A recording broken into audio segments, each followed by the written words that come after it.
Welcome to the BCM podcast. That is what it would be the combination of Hillary Clinton and I guess Nikki Hillary Haley's Haley or Nikki Hillary. name. Nikki Clinton. Nikki Clinton. Hillary. I like Hillary Haley. That sounds nice. Nillery. Hillary Clinton. Oh my God. Nikki, Hillary, Clinton, Haley, Nillery, Kaylee? I don't know. Kaylee Bailey? Clinton, or whatever. That's our next president, guys. First female president. I don't mean to interrupt your intro, Michael. Please continue. Oh yeah, I was just doing the intro. Welcome to the BCM podcast. We have our resident mountain climber and townhome enthusiast in the top left, Charles Blain. And then there at the bottom, we have Grimes's biggest fan, Brad Swail. I can't. If you asked me to name a song or like a tune or whatever, I wouldn't be able to do it. You're unless, her biggest fan. Unless Charles can get her on the show, in which case I am a huge fanboy. Well, now that she's going to see this, then she'll never. She's not. They never watch. She watches every episode. No, fuck you. And I am, alien enthusiast. They are spirits. Michael Searle. If you didn't get our last episode, we kind of recapped 2023 with current Revolt founder Tony O. It's a great episode. Go check it out if you haven't watched it. And while you're there, subscribe to the channel, like the videos. That kind of is the best thing people can do to help us grow this thing. And then like us on Spotify. That's Make sure. And also comment below who you think wins. Anytime we have an argument or something like that, tell us. Like comment below. Say, God, Brad is so fucking smart. And or say the truth. But yes, please do tell us, because I win a lot of these conversations and I don't get the credit. So I guess the truth could be, God, Brad's so fucking stupid. How does he always win? Yeah.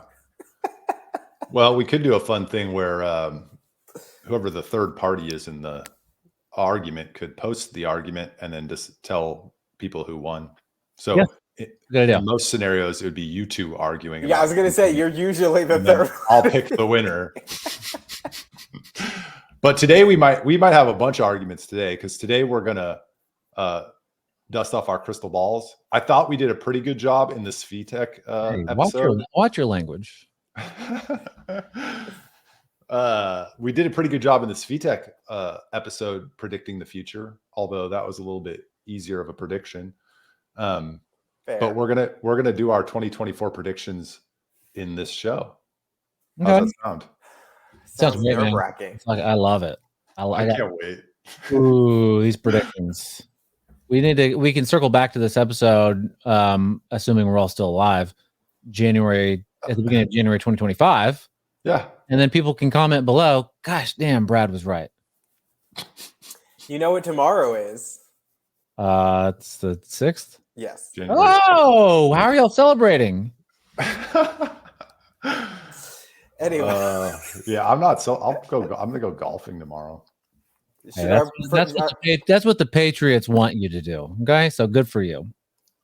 Yeah, I got to beat Greg Smith one day. You're never gonna beat him. Oh my God, the guy. I don't know, Greg Smith. He's one day I'm sure he'll be on the show. He's an amazing. He told me the other day that he got 14 under like 3 times recently.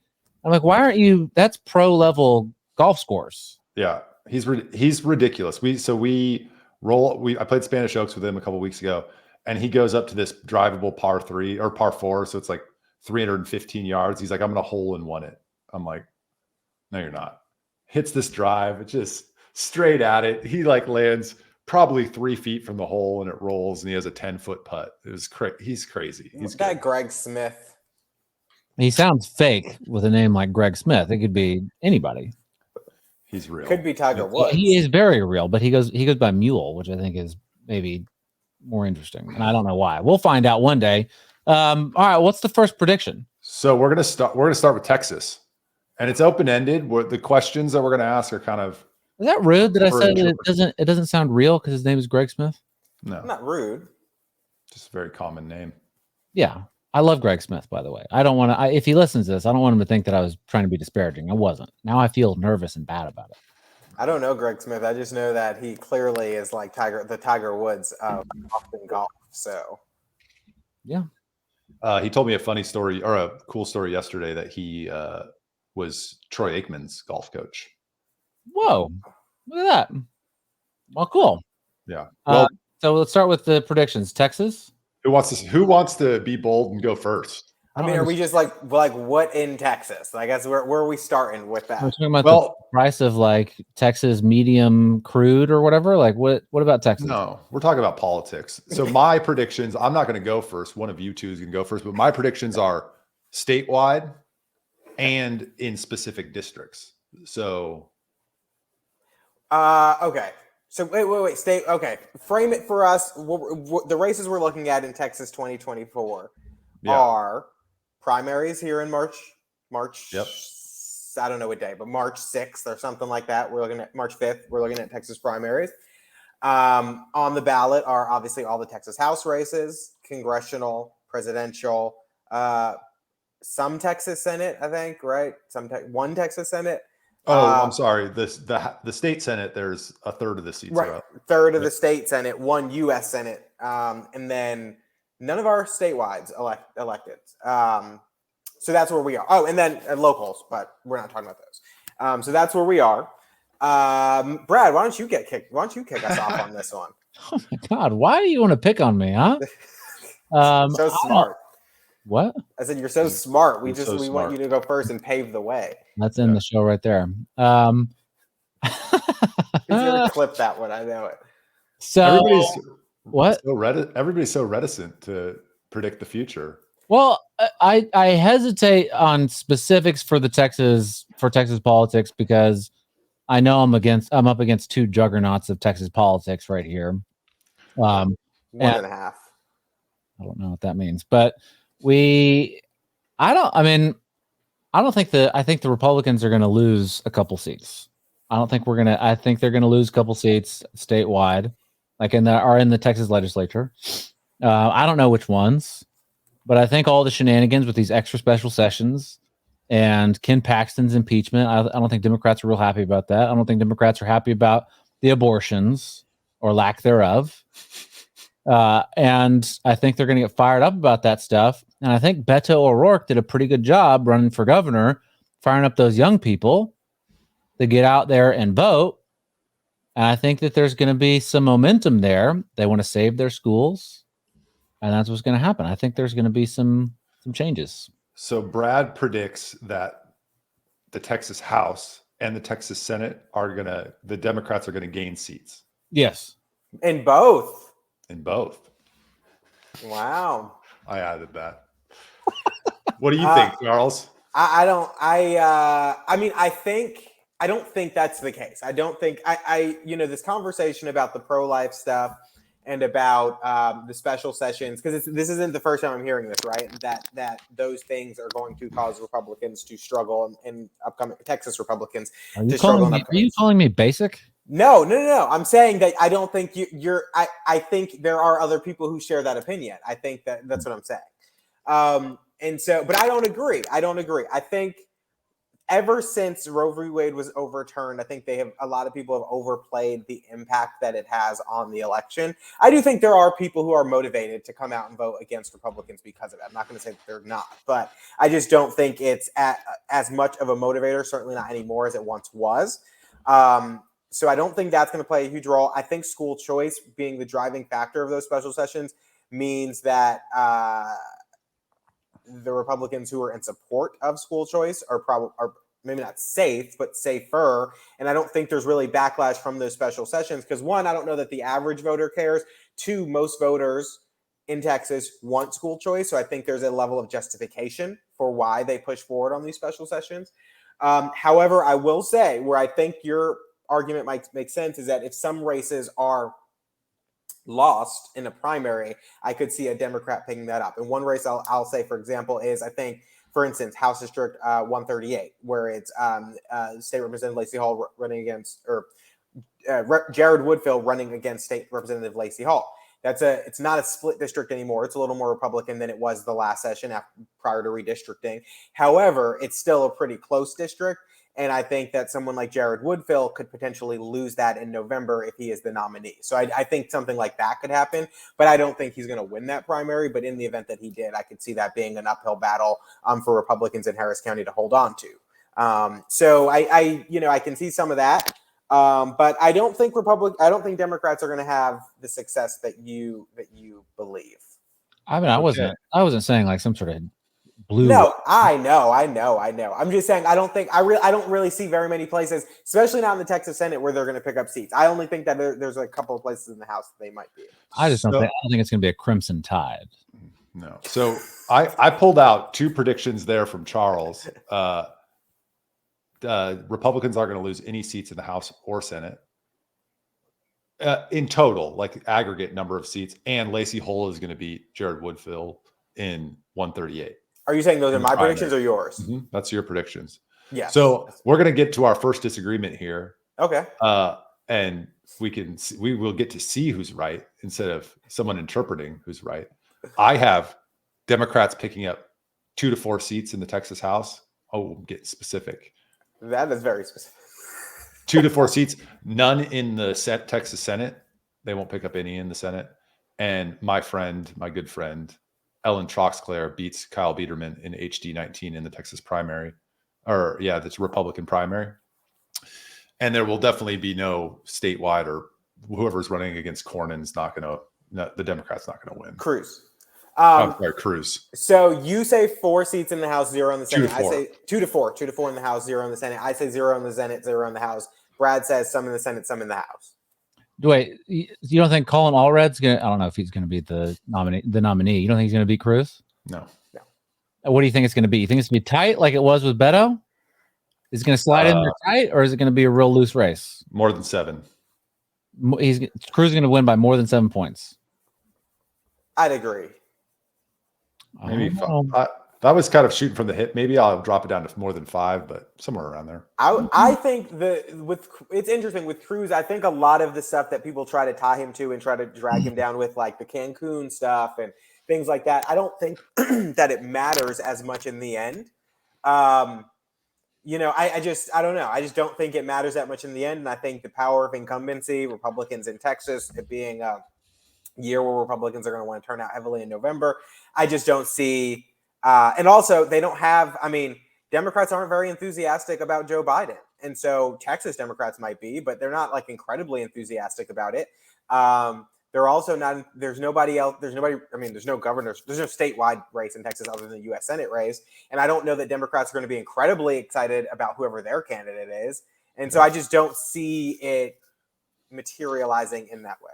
Well, that's a big factor that we will get to at the end of the show. Who's going to be atop a ticket? And yeah, I agree. If it's Biden, there's not enthusiasm, but I don't see how they recreate the energy of 2018 where their Trump derangement syndrome is at their highest levels there. And Beto is, the candidate where he's generating a ton of energy from Democrats and especially young people. But no, I'm not going to say it because we're getting to presidential predictions. But I'm just going to say, unless Oprah's on the top of this. That's right. I genuinely believe, like, if Oprah is on top of the ticket, I genuinely believe, then yes, like we would probably have problems in Texas in November. Yeah, but that was one thing. Oprah's getting caught up in some documents. Let's just say. Oh, it was she allegations. All right, so I don't know. I don't know if she can win. Oprah wasn't on that because they got dirt on her, Not on Oprah. She runs. What? That's why she runs. They only run people that they have dirt on, so that they. I mean, and those are the ones with the most dirt. Those are the ones that win. What did you say, Charles? I said not Oprah, not good old Oprah. Yeah. Okay. Just like I also don't believe that. Okay, we're getting off topic, but I also don't believe Michael Jackson. Come on. You don't think that Michael Jackson was a good old no child diddler? We'll get to Epstein. You don't think Michael Jackson was a child diddler? We'll get to no. I'm with Charles. We got lots of disagreements. I knew we were going to have disagreements here. It's fine. You don't have to think that, and that's I'm open to being converted. It's just interesting. It's just interesting. All right, we're gonna We'll we're get gonna to that. Epstein. We're gonna get to Epstein. He's on the list of predictions. So, but our next one is Wait. Before we shift from this, Michael, do you have and are you willing to opine on what of those 2 to 4 districts are? And you don't have to. And it's but just okay. So electoral surprises or events for summer or October. Yeah, we're talking Hunter Biden laptop, COVID, BLM riots in the summer of 2020, like some surprise that we're not planning for right now that's going to happen during the election cycle that's going to change the dynamics. So before, I think on our show, maybe not the last show, maybe the one before that, Michael made a prediction. Well, it wasn't a prediction, but we were just talking about presidential races, and you said that you didn't think that Biden was going to be on the ticket. I'm still not there. However, I was watching CNN's New Year's, and him and Joe Biden did an interview. And I was just like, wow, what is going on here? And it just, I mean, he got through the interview. It was a short interview. It was lighthearted, but it was like, wow, it was like an interview in the old folks' home and not in any sort of good, like, happy grandma, happy grandpa thing. It was just very strange. And he was holding this card, which clearly had the answers to the questions that he was being asked on it. And they were literally asking him things like, what you guys have for Thanksgiving dinner? And it's like, I'm just like, what is going on? And so, and they were in, I don't know if he said like St. Kitts or something for New Year's. And he was just like, yeah, now I'm going to go get some ice cream. And it was just such a strange interview. And Jill kept looking at him like, stay on target. Like it was, and the whole thing was weird. So I'm increasingly believing that there is a chance that he will not be on the ticket. I'm not there yet, but I'm seeing a path.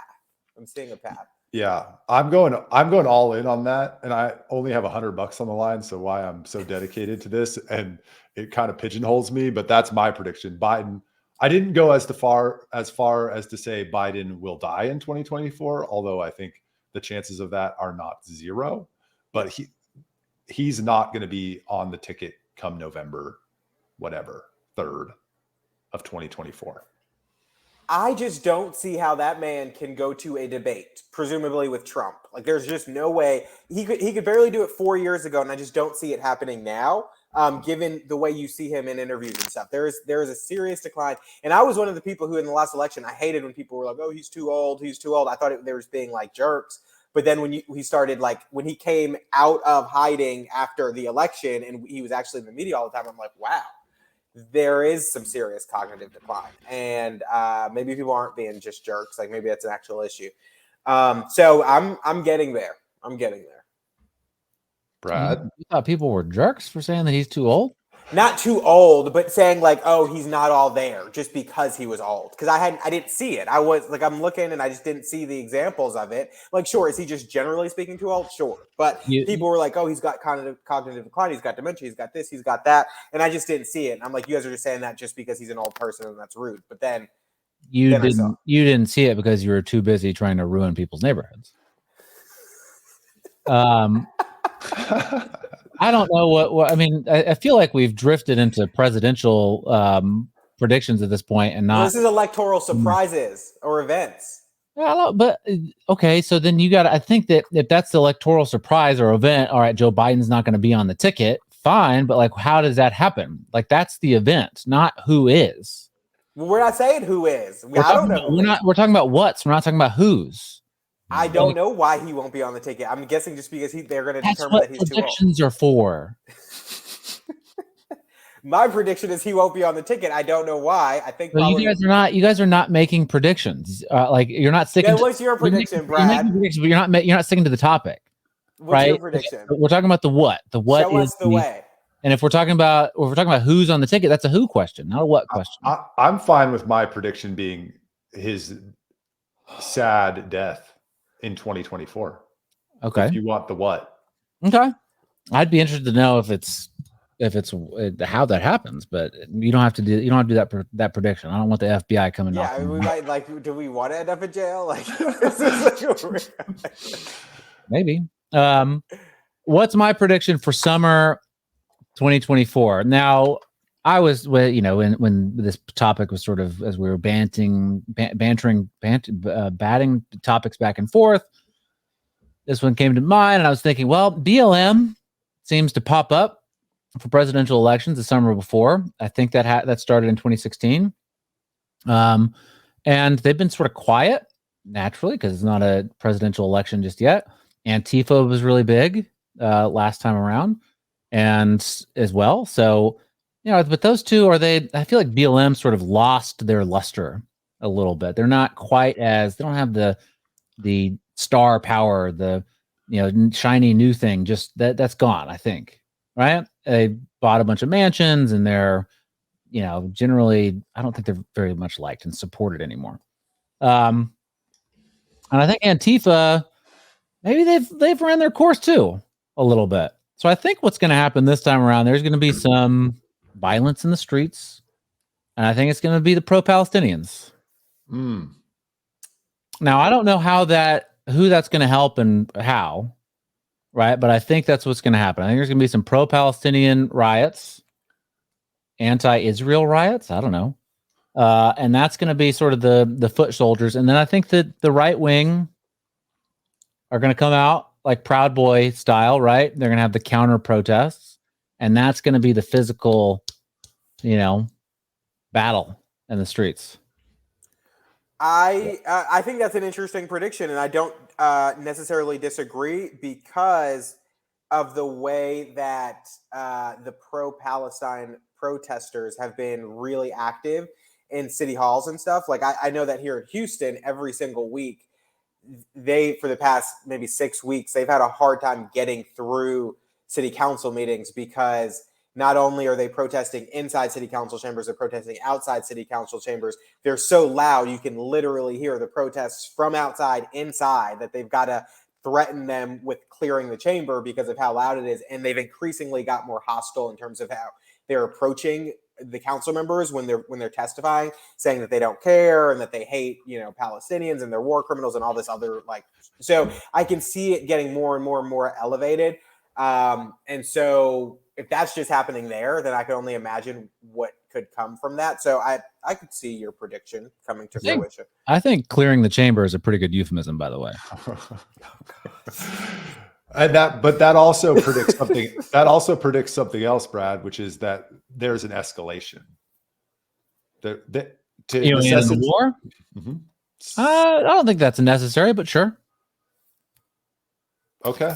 I would think that's necessary in order to increase the volume and temperature of the protest. I think there would need to be an escalation. I don't know what that would be because they've already leveled Gaza, Israel has. So I don't really know what the next thing they could do would be that would escalate. Maybe it's a proxy war with a Lebanon or an Iran, something like that. It may not. It may be an escalation. I think also it could just be maybe the war is sort of fizzled out. Israel's won, whatever the case may be, and now they got to figure out where to put all these Palestinians. They're talking about Israel's talking about sending them to the Congo of all places. What the hell? I don't get it. I can see that ending up poorly. What? I mean, if they're too dangerous to live next to Israel, these are dangerous people. What are we supposed to do here? Who's going to take them, right? I also think that the Congo is like one of the most dangerous places to go to. This is something that I read in Russia Today, RT. I'll let that sit for a second. And it was, they quoted the Israel Times and all this other stuff. And it seemed, I don't fucking know. Like, is it real? Is it not? I don't know what, I'm sure it's been talked about sending them to Africa and maybe the Congo. It sounds like a crazy idea. I don't get it, but maybe they need help there and the Palestinians are the perfect fit. Probably not. But maybe there doesn't need. The point is, I don't think there needs to be an escalation. I think it could just be surrounding. There's a humanitarian crisis now. The Palestinians are still there, and they don't have the freedom, and they just lost this war, and a bunch of people died. And fucking, what are y'all doing? Still supporting Israel? We got to go save these people. Bring them over here. Send them to Minnesota or wherever people go. Yeah. That's a good prediction. I can't see the Congo, but we could go into get way off topic and go into why the Congo is so destabilized and dangerous. But It's let's because Elon Musk needs precious metals, true. rare earth minerals. It's also because of the 1994 genocide in Rwanda, and the Tutsis fled to the Congo, and there's racial tensions and fight over resources and all those things that you just mentioned too. And then just throw in the refugees of the Palestinians, and we'll see how that goes. Oof. Yeesh. Tinder All right. pop. I'm But going to what move us am I- on. Wait, one last prediction. I think in 2024 we're gonna have all the talk about election interference from like bots and all that stuff from years ago. I think we're actually going to see stuff like that in 2024 from like AI, with how rapidly advancing AI is in terms of what we might see. I think that's going to be an issue. I don't know on whose side or what or where, but I think some of this stuff is just becoming so realistic that it's going to impact it one way or another. I mean, you see how they're taking some of these artists' voices and dubbing them over songs, and it sounds like an artist like rapped this whole song, and it wasn't. And so I think that's going to be some sort of an issue going on. For sure. I look forward to the day when I can just do that for my podcasts. You probably can already. Yeah. They just probably need a couple hours of your voice, and then I'm sure they could do it. Oh, there's so many hours of my voice out there. Ooh, so many hours. All right, next topic. Like Michael Next said. topic. All right. I wrote the biggest winner of 2024. And that's, again, up to interpretation. It can be a movement. It can be a country. It could be a single person. It could be a political party. However you want to take it. Biggest winner of 2024, Brad Swail.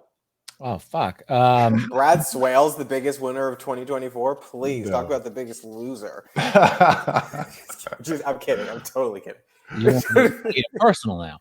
Now, earlier when I was saying that the comments would say, "Oh man, Brad's so smart. How did he win?" I was just complimenting myself. I wasn't disparaging anybody. And you have to go and disparage. And I'm sorry. I take it back. Now I see the gloves are off. I take it back. So biggest winner of 2024, up to interpretation, could be anything. You know, fuck, I don't know. Major League Soccer. Like just as a whole? Yeah. Oh. I think that they're going to gain. I think that they're going to gain in popularity. They got Messi over in Miami. Yeah. It was, I forget which team it was, but they just got a pretty hot shot goalie from Tottenham Hotspurs. Okay. And I think that MLS they're putting a lot of money in it. They're going to try to really make this thing stick. I think the Apple deal that they have, playing exclusively on Apple TV, is going to get some techies involved to get the people interested a little bit more. I think MLS is going to have a good year. I don't know if they're the biggest winner. What the fuck? I mean, the biggest winner. How do you quantify that? I think they'll be a big winner. I love it. Interesting. I think your turn, you fucking idiot.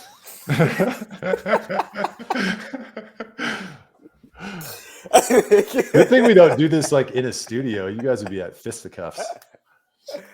I think that was a good one. I like that.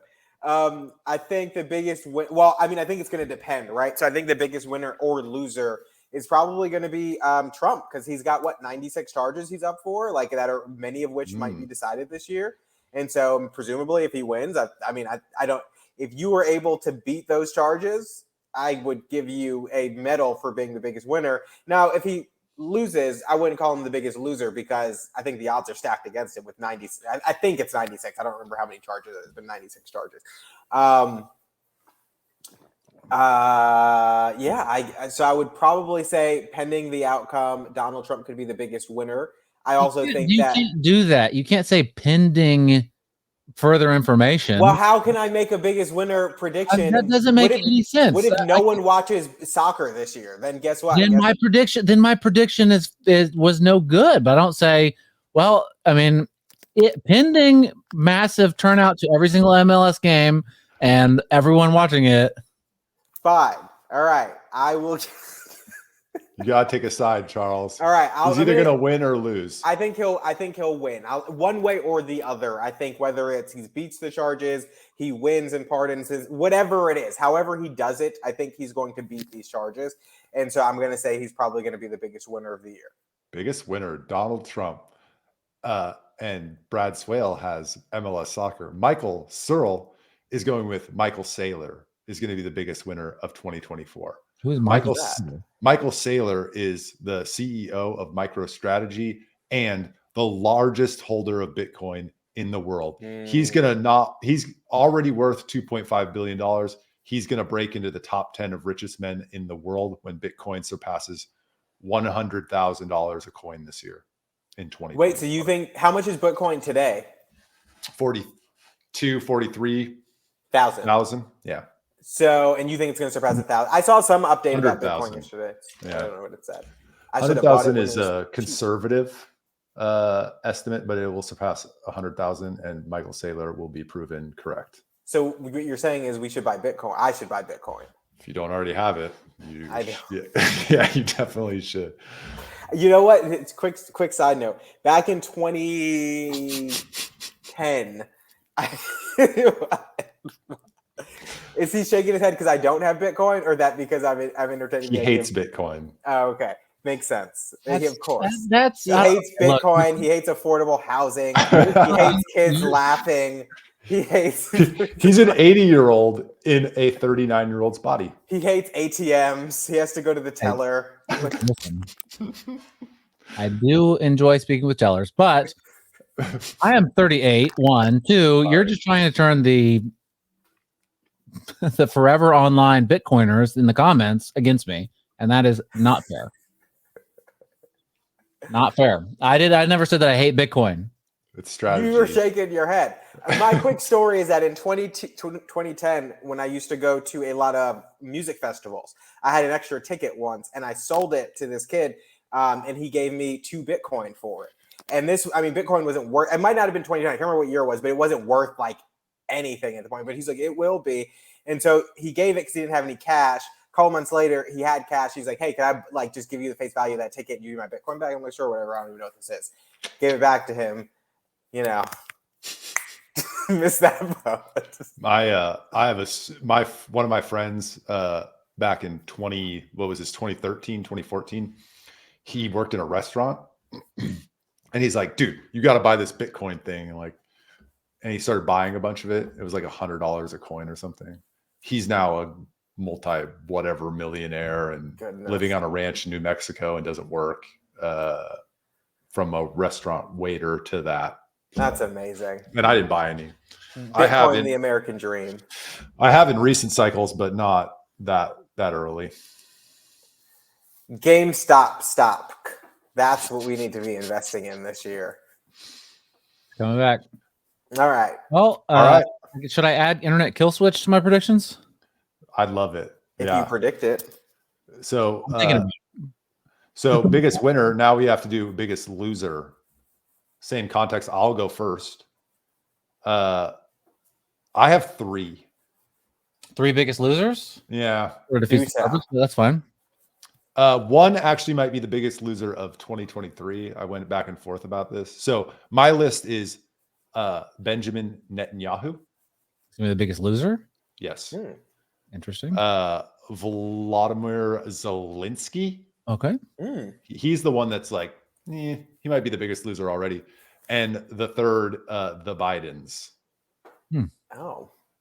See, it's so funny because my prediction is the complete opposite of yours. That's so funny. But go ahead. Explain why. Do tell. Oh, the whole world is going to turn against Benjamin Netanyahu in this Israel-Palestine conflict. He's going to get removed from power. And then Zelensky is obvious. That war's over. It's been over for a while. They lost. And we're going to stop giving them money. And then what are they going to do? They sacrificed a whole generation of their young men for a proxy war for the United States. And then we pulled the rug out from under them. It's kind of screwed up. But we should have never been funding it in the first place. And then the Bidens, I think Hunter Biden's going to see some legal trouble, some bars. He's going to see some bars. And we're not talking rap bars. No. And Joe Biden is not going to make it. Well, The reason my prediction was complete opposite of that is because my prediction of the biggest loser is going to be the American people. And the reason that I say that is because I assumed that we're going to give Ukraine another however many billions of dollars, trillions of dollars, whatever they want, we're going to give it to them. We're going to continue to get involved or more involved, whether it's financially or actually boots on the ground with the Middle East conflict, Israel-Palestine. And because the Biden administration is not going to fix the southern border, and we're going to still be dealing with a significant influx in migrants from the southern border. And so my prediction was then the American people are going to be on the losing end of it because all of our resources are being diverted and no one's paying attention to anything happening here, and something's going to happen. So that's why it's complete opposite. But that's interesting. I would love to see us stop funding Ukraine and Zelensky, but I don't have faith that we will. Or at least reevaluate the funding we did give. We shall see. Biggest losers for 2024. I mean, I think American people is probably a good one. And I'd say for maybe different reasons. Probably because nothing's going to happen to Hunter Biden. Nothing's going to change on the border. Houses are not going to get cheaper. Charles. And nothing's going to change. And we're going to probably talk about Jeffrey Epstein here in a little bit, but using that as an example, this is all, nothing's going to happen to any of those people. Nothing. It's a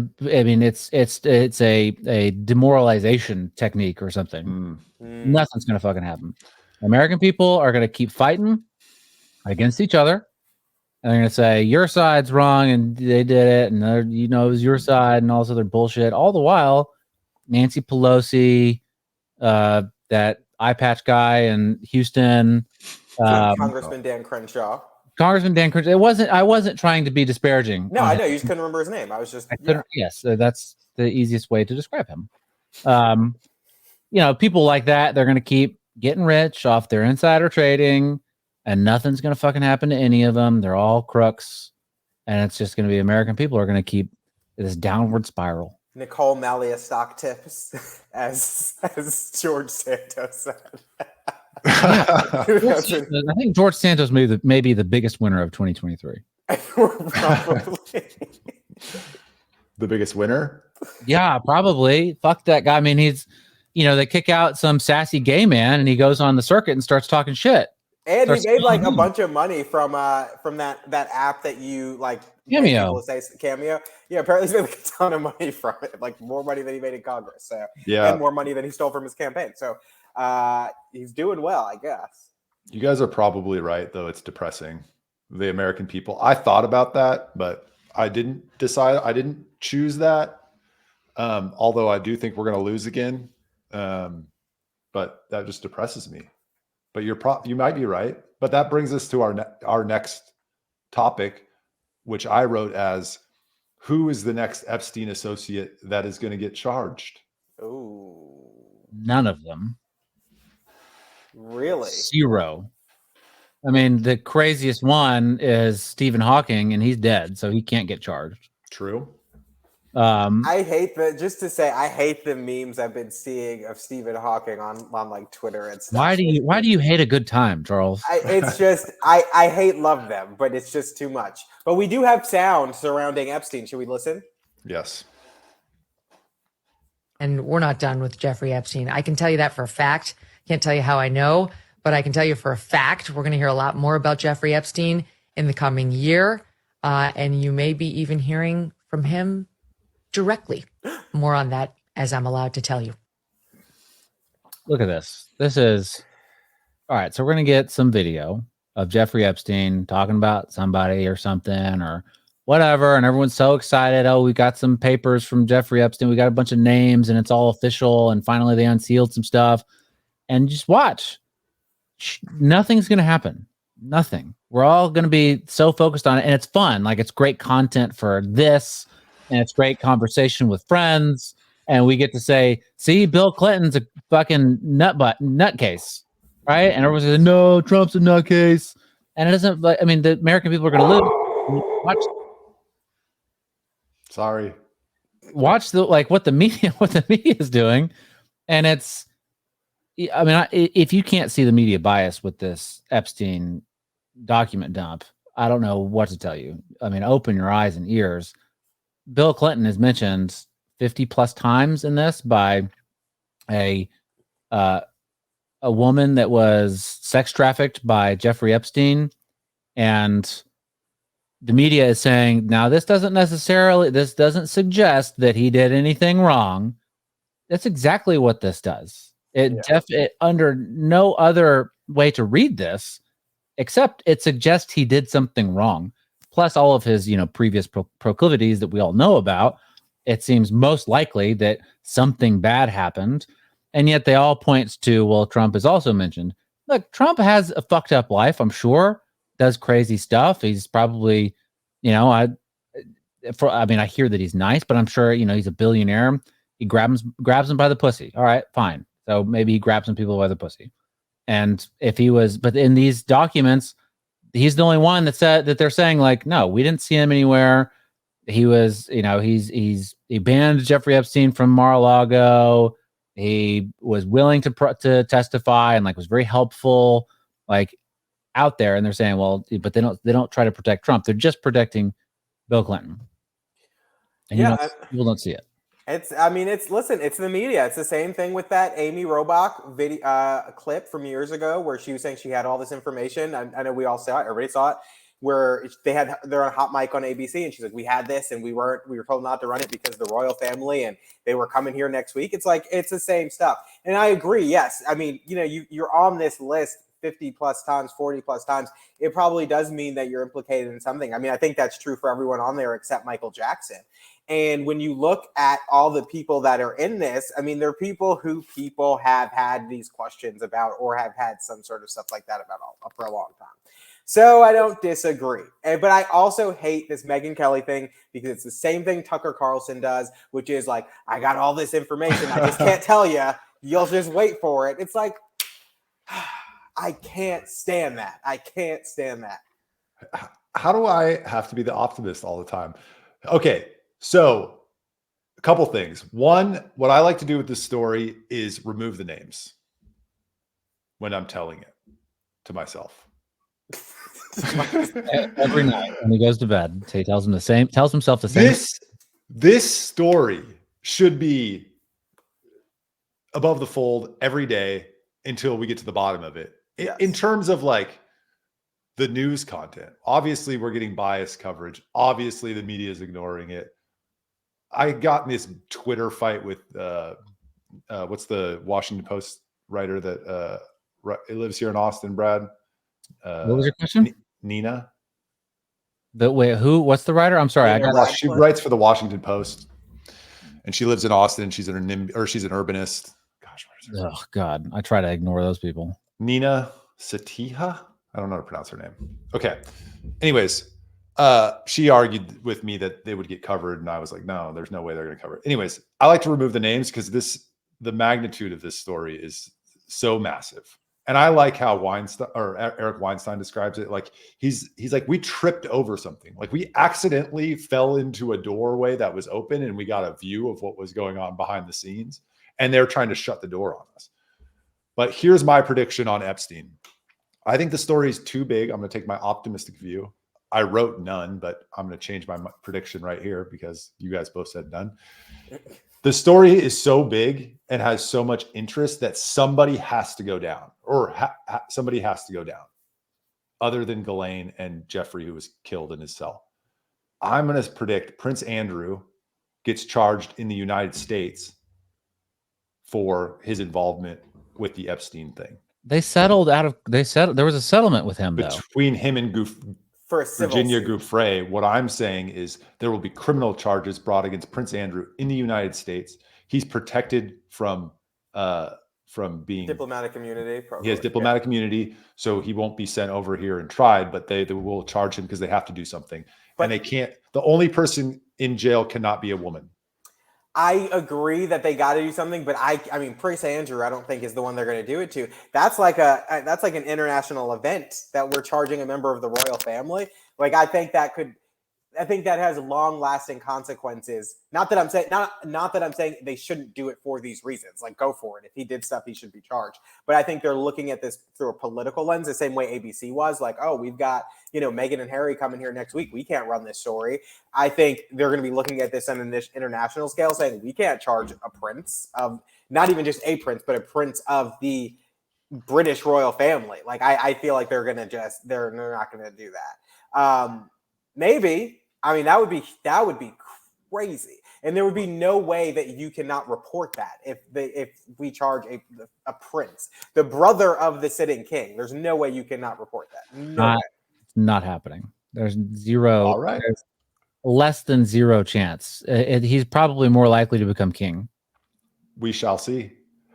Yeah, we will see. Here's what the royal family has already cast him out. Did you see that interview he did at Buckingham Palace? Yeah, he's already been through the humiliation routine. They're not going to do it to him again. It was basically an admission of guilt. Sure. That interview. It was the craziest thing I've ever seen on TV in my entire life. Was that the one where he was like, that couldn't have been me because I don't sweat then? I didn't sweat then. Like, during those years, I didn't sweat. I was like, oh, okay. He's like saying such preposterous things. Like, who was like, this is a good idea?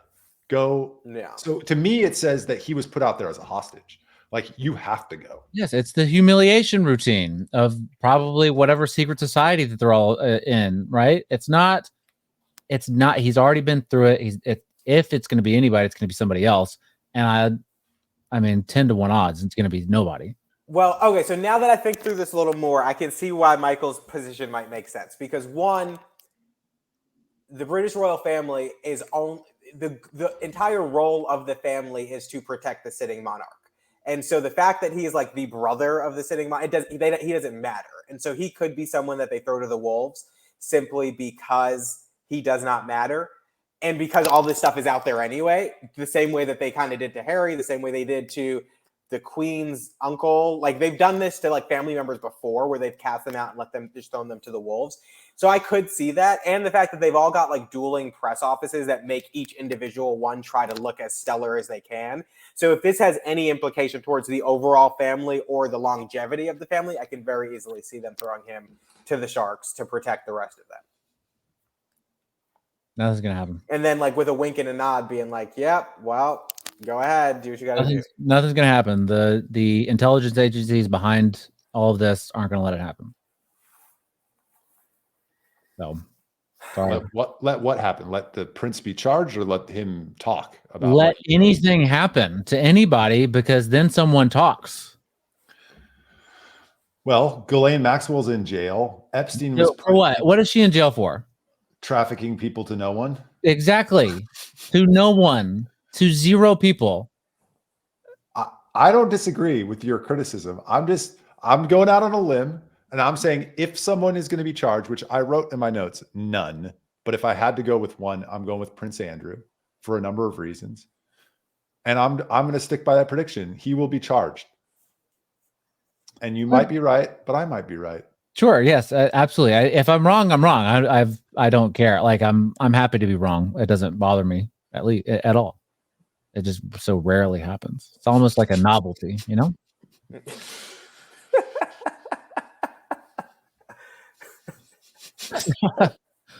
Are we moving on? Yeah. I think so. Local political trends. What happens at the local level in Texas? Housing prices continue to. There's literally an article out yesterday saying that Austin housing prices are they're dipping after housing prices are not going to housing. Yeah, and the home initiative is not responsible for that. I didn't say it was. I don't know what's responsible. I didn't read the article. It's not home. It's not Leslie Poole. I'll tell you that much. It's not urbanists and your kooky ideas. It's interest rates, but right, it's interest rates, and it's also like people realize that Austin is like, okay, calm down. They're gonna get wilder. Local cities, say urban areas, the urbanists are gonna get up. They're gonna get up. They're gonna get high. They're gonna take some Four Locos. They're gonna go crazy. I think that they're gonna go more blue. They're going to get more progressive politics, all of them, every city. I don't think the crime stuff is going to change. I don't think the DAs are going to change. And I think local politics is just going to get more progressive. And I think Austin will be a great example of that with the mayoral campaign. You think Watson will go further to the left, or you think he'll get a challenger from the left and lose? I think he'll get a challenger from the left, and he'll probably have to go further left to sort of like match that and not let that person take all of the, hyper progs. Okay. I'm gonna put you on the spot, Brad. Okay. And I'm gonna try to make you go optimistic. There's a lot of doom and gloom.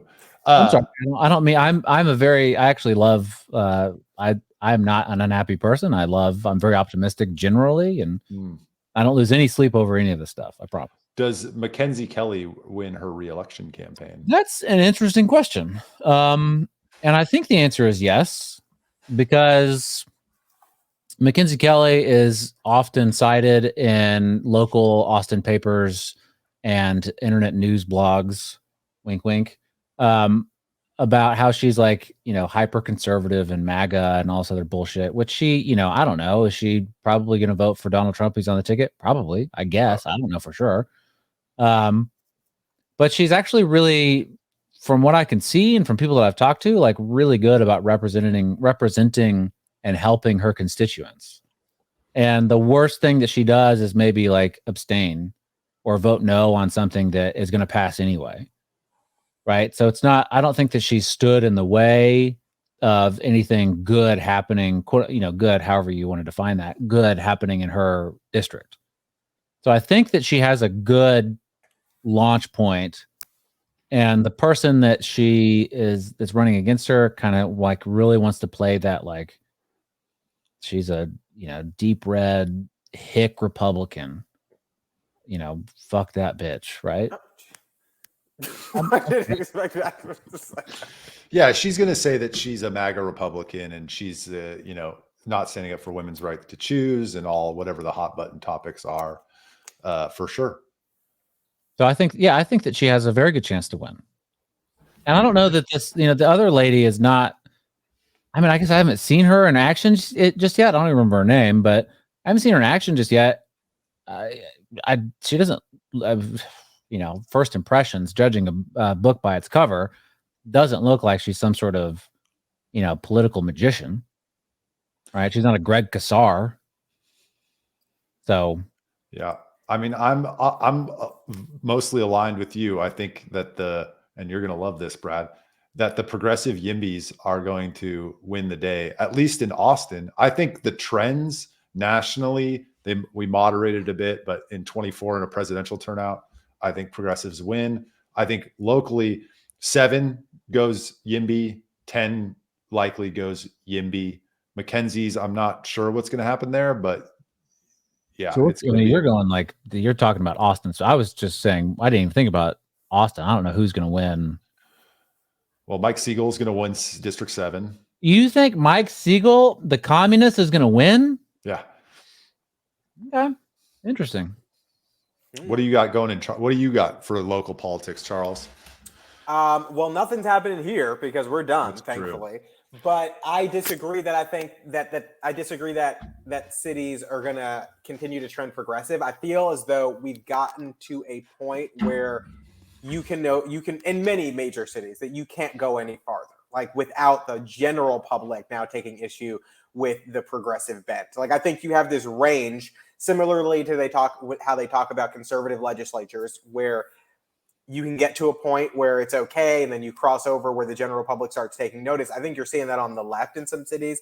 I think Houston's most recent election, I mean, we're a little bit of an outlier just because of the way our elections have always gone, but it has shown that Republicans in the city were motivated, Democrats were a little demotivated, or they crossed over in some instances. I mean, we picked up a Republican council seat, a couple of them that brought new Republican members in are more conservative than they used to be. We have a very, very blue dog Democrat mayor. I think, Eric Johnson switch in Dallas. I don't know that really, it's not really a political headwind, but I mean, it makes a major city Republican. I think in a lot of major cities, people are just now sick of stuff like the homelessness, the increasing housing costs, the crime, all of this stuff has gotten to a point where the average person is just like, it's too much. It's like, it's too much. I'm going to try something new. Then I think they recalled I don't know if it was the San Francisco DA or something like that. Chesa Like, Boudin. What is it? Chesa. Yeah. And isn't that person's parent, weren't that person's parents part of like some sort of like, Other underground? Yeah. I think that's what I heard or read. I mean, so, I think it's a very similar situation with Mike Searle, who Michael was referring to, who's running for District 7 here in Austin. Oh, really? That's why I called him a communist. Well, I think you're getting to a point where it's just too much for too many people. And I think, and even with looking at the immigration thing, Eric Adams talking about how it's illegal to send these people up there, yet he's now shipping people out of New York because they can't. I think actually he stopped after one of the papers caught him.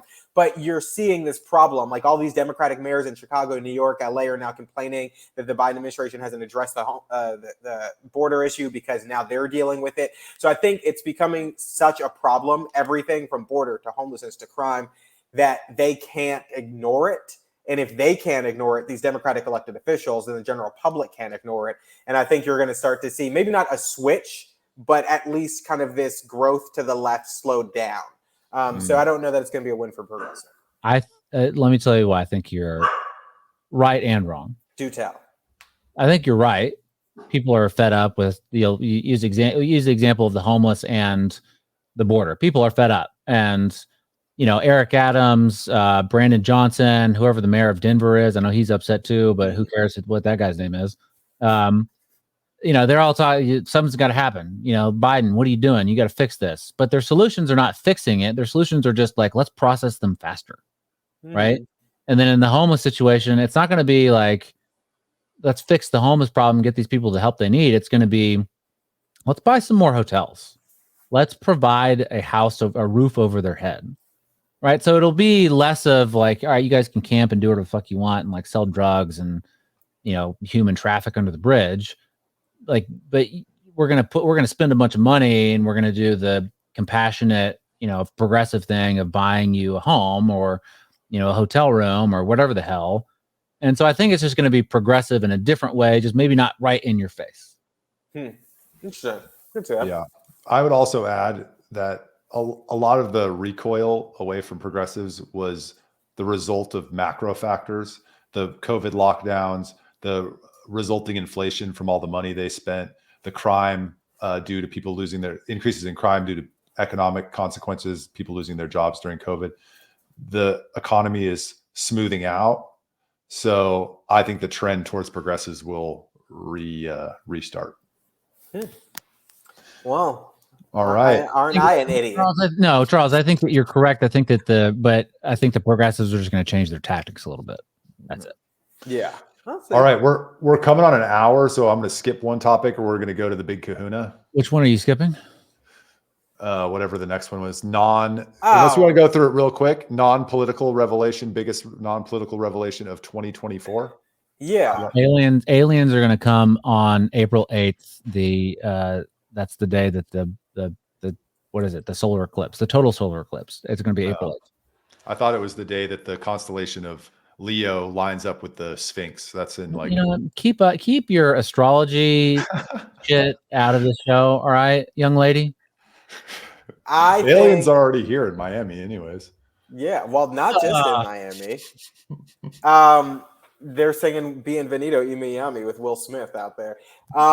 No, I think aliens are probably one of the big ones.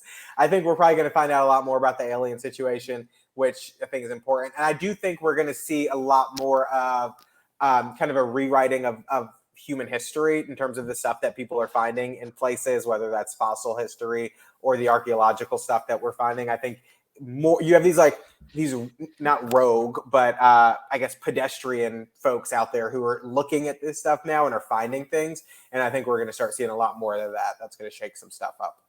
Yeah. I have the same things, almost identical.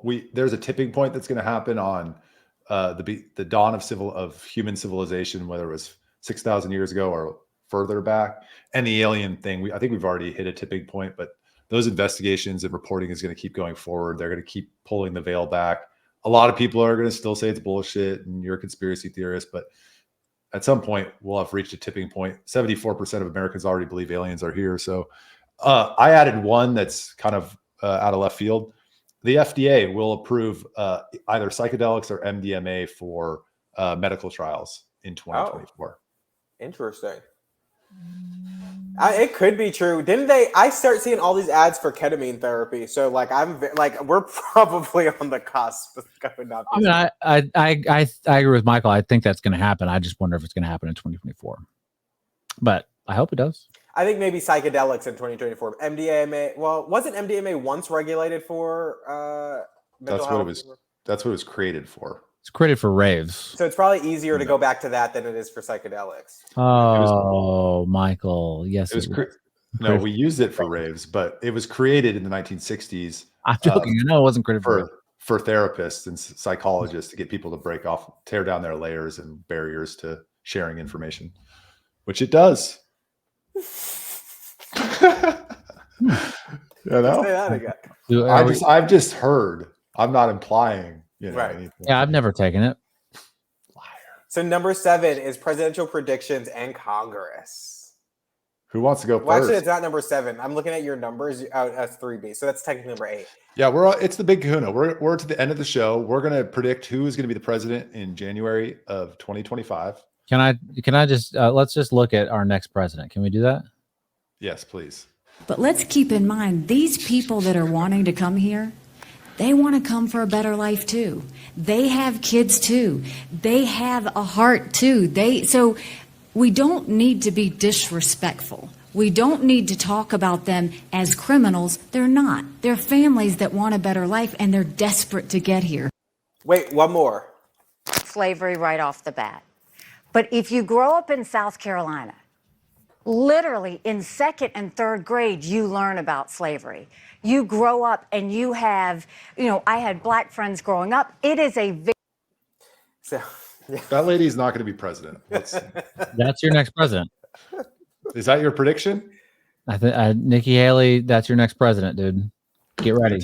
You're taking the Vivek theory. I mean, good. I don't disagree with it. The closest Nikki Haley's getting to the Oval Office in 2025 is if Trump picks her as his VP. So Brad Swail is picking Nikki Haley and Blain is picking Donald Trump. I think that's what I think is going to happen. That's what I think. I think given for Michael's prediction. Given his steady popularity among the base, we're we're like 2 weeks away from the first primary. I don't even know what we are. We're close to it. I think he's going to pull it off. I don't see anyone stopping him yet. And then I think if it's head to head with Biden, I think it's him. And I don't know who he picks for VP, but yeah, I think it's Trump.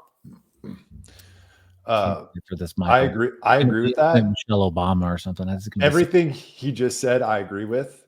If it's Trump beats Biden heads up because Biden's whole coalition is fracturing. He's losing young people on Israel Palestine. He's losing black voters. He's losing Hispanic voters. He's losing everybody. Well, he needs to go out there and say he's got some black friends. Would that help you, Charles? Yeah.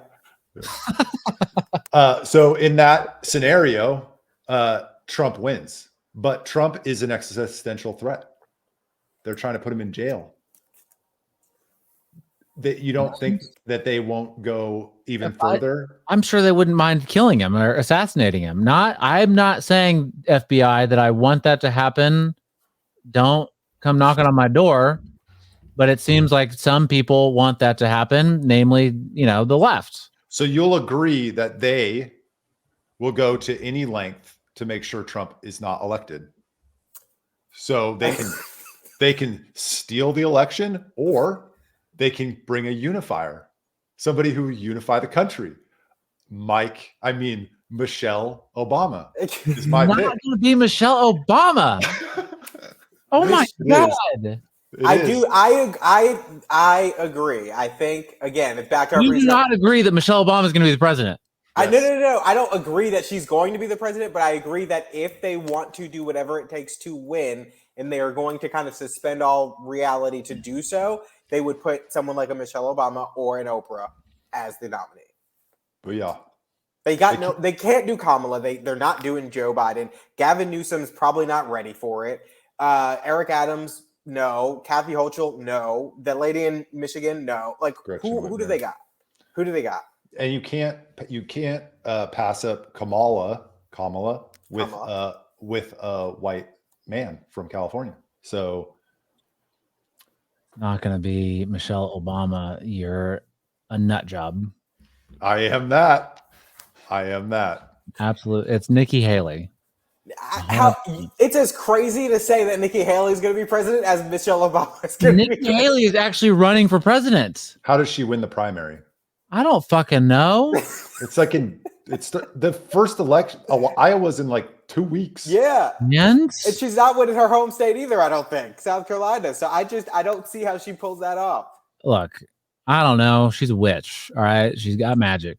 She's gonna pull. She's gonna do some. She's gonna brew a witch's brew, and she's gonna do something. I don't know. I mean, when you watch her, don't you feel that magic? No.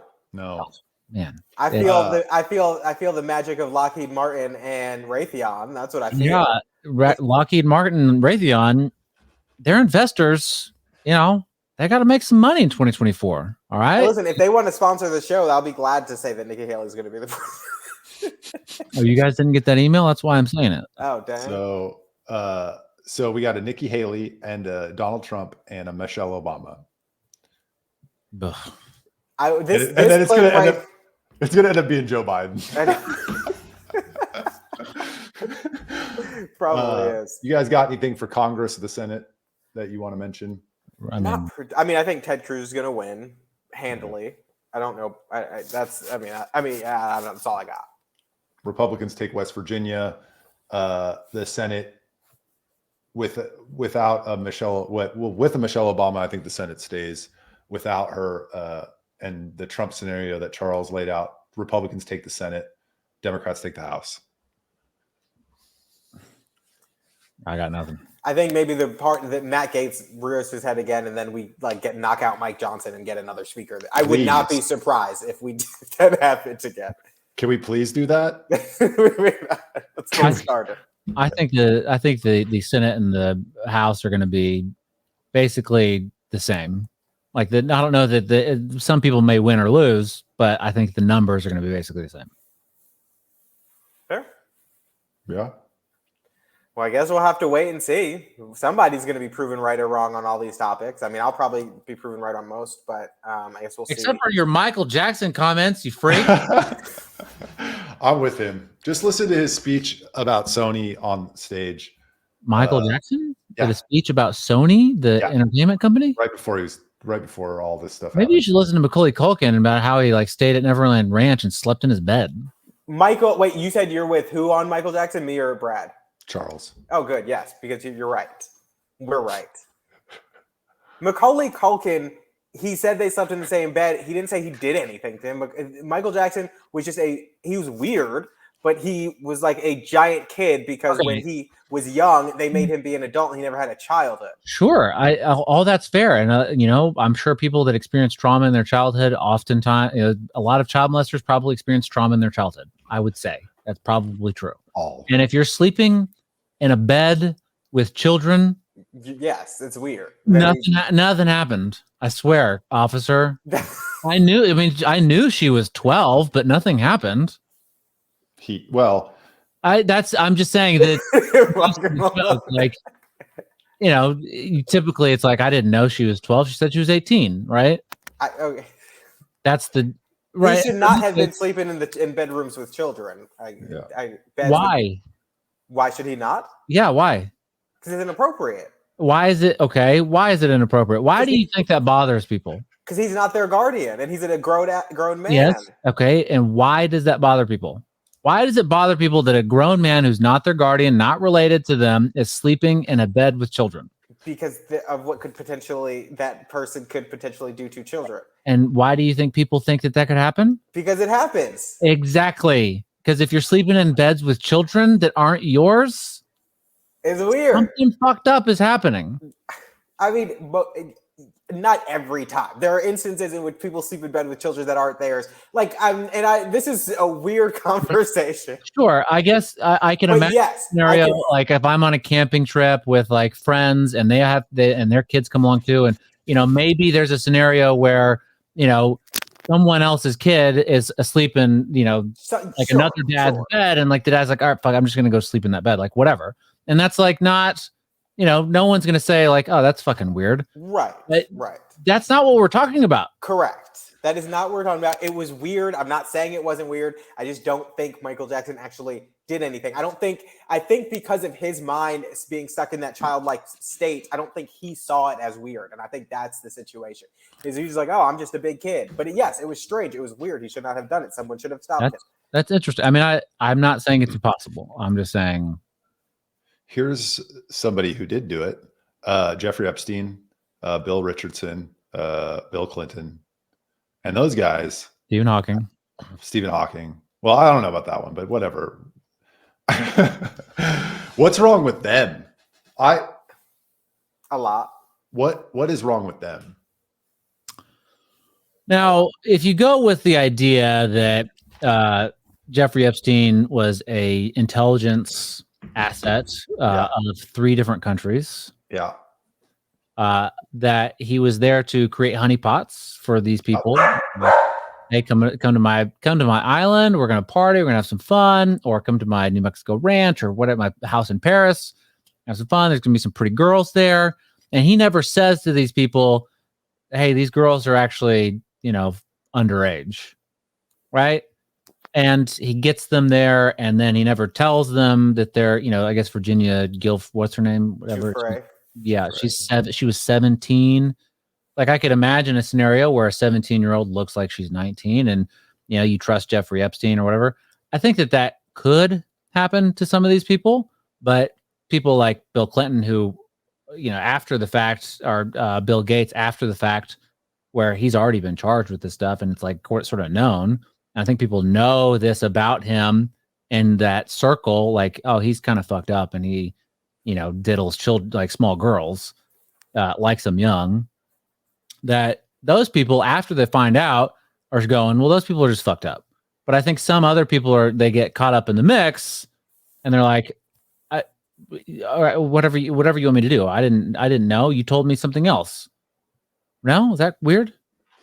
No, I buy that there's some people that is, but for the ones that I think the point I'm trying to get at is for the ones that are knowingly doing it, there's something more going on there. Like this is evil. Yeah, for sure. A lot of evil is going on, for sure. They're and then like agencies that are putting this up, US, UK, and Israel. Interesting. I love this conversation already. Well, this is a great show. Well, here I'll end on this. Alexander Acosta, the U.S. attorney for the Southern District of Florida, when asked why he didn't pursue Jeffrey Epstein more seriously, he said, "I was told he was intelligence and to leave it alone." Quote. Yeah. And he has never been deposed. Why has Alexander Acosta never been deposed? Why has Les Wexner, the guy who financed Jeffrey Epstein, never been deposed? I don't know. It's a good question, Michael. Because the intelligence agencies are behind it, and they're evil. Yeah, I agree with that. And they want these people in their pocket. Sickos, dude. They're little tiny pockets. Demons. Yes, absolutely demons. The worst among us. Yeah. All right. Well, that's a great place to end. Yes. Well, thanks everybody for tuning in. Sorry we didn't land it on a high note. I thought we might have, but it took a dark turn. But these are our predictions. And if you disagree or agree, let us know. I mean, we'd love to hear your predictions. And make sure you bookmark our predictions and then call us out when Brad and Michael are wrong and I'm right. Well, I mean, Michael did agree with me on a number of them. So when me and Michael are correct and Brad is wrong, please make sure to acknowledge us on Twitter. You can find us again on Spotify, YouTube, Twitter, Instagram. But Spotify is where you should really find us and share that and encourage your friends to share, your family to share. sign up for our, oh, that's my name. Sorry. Well, the subscribe button is going to be below on YouTube. So subscribe if you haven't subscribed. You guys got any other housekeeping items? Tune in next week. We've got a guest. Oh, yeah. We After got to this get show? what? I said after this show? After this show, hopefully. We'll see.